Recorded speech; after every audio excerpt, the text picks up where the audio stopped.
everyone, it's Neil Reynolds here from the Worship Foundation, and I thought I'd jump on here quickly at this moment in time when many of us are grappling once again with questions and decisions about gathered worship.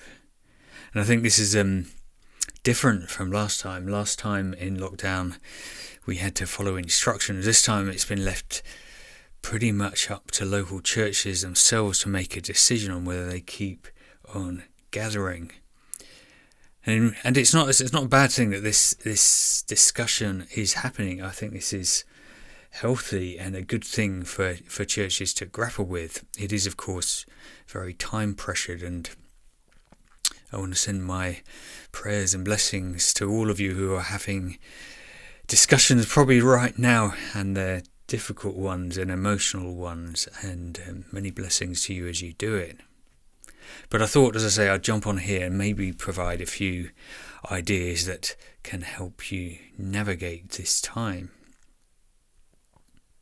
And I think for me, theologically, I always see worship and vocation as of equal priority and entirely complementary in our walks of faith. Worship, that intentional attendance to God's presence that we do in prayers and songs and readings, wherever that may be. And our vocation, our sharing in God's call to share the life of God with the world. It's worship and vocation. They go hand in hand. They're of equal priority and entirely complementary. I think all too often worship is seen as something more important than vocation, and this is something I don't really see throughout Scripture. It's not worship first, vocation second. It's worship and vocation always together. I think it's worth recognizing that for many people who do prioritize worship above vocation, there is a theology behind that. And there's a couple of verses I think that many in the charismatic church, for example, will base their theology on. Psalm 22 verse 3 being one of them. God inhabits the praises of his people. And for many this will mean that the primary way we experience God's presence and know God's presence is when we sing and when we worship. So everything comes out of that theology. So to say that we can't gather to worship means that we can't experience the presence of God. And of course, much could be said about this verse, but I think that translation, God inhabits the praises of people, is not the best one, and it probably is a misleading one. And I think the danger is that we take verses like that, whether they're good or not, and we don't place them in the wider framework, theological framework of the whole Bible.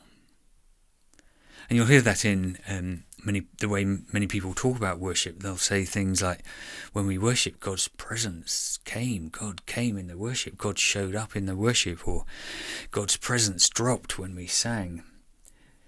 And so if your theology is that the primary, maybe even the only way you really experience the presence of God is through your gathered singing, you can understand how this influences decisions about whether the church continues to gather.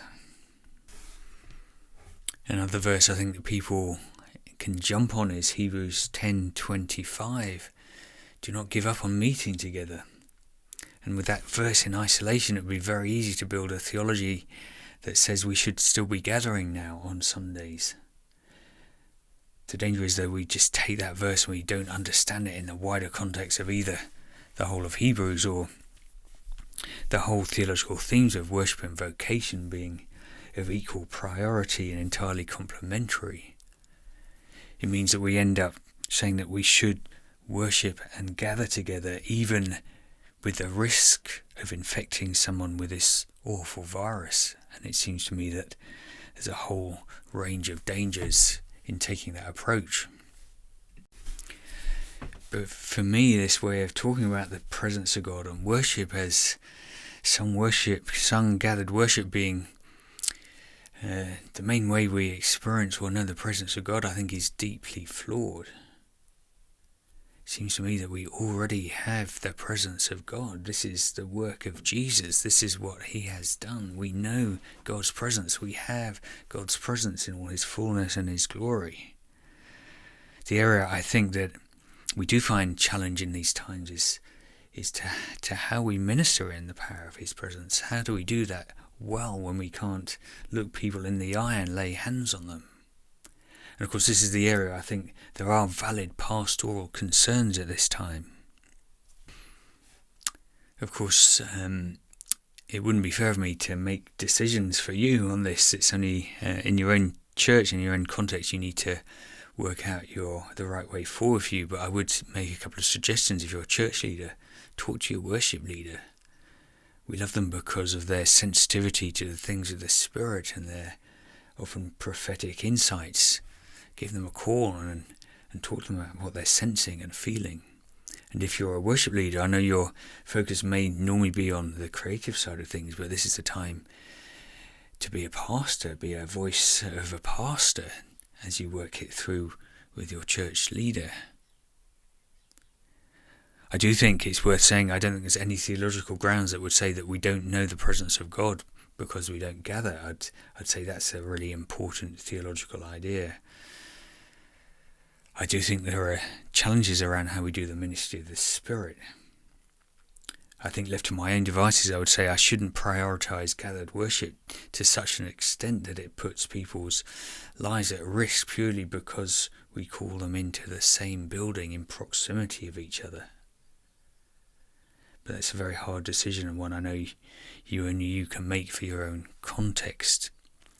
But I do want to say many blessings to you, many prayers to you as you work through, probably in this moment, how you are going to shape your worship in the foreseeable future. So sending lots of love, sending lots of blessings, and hopefully see you soon.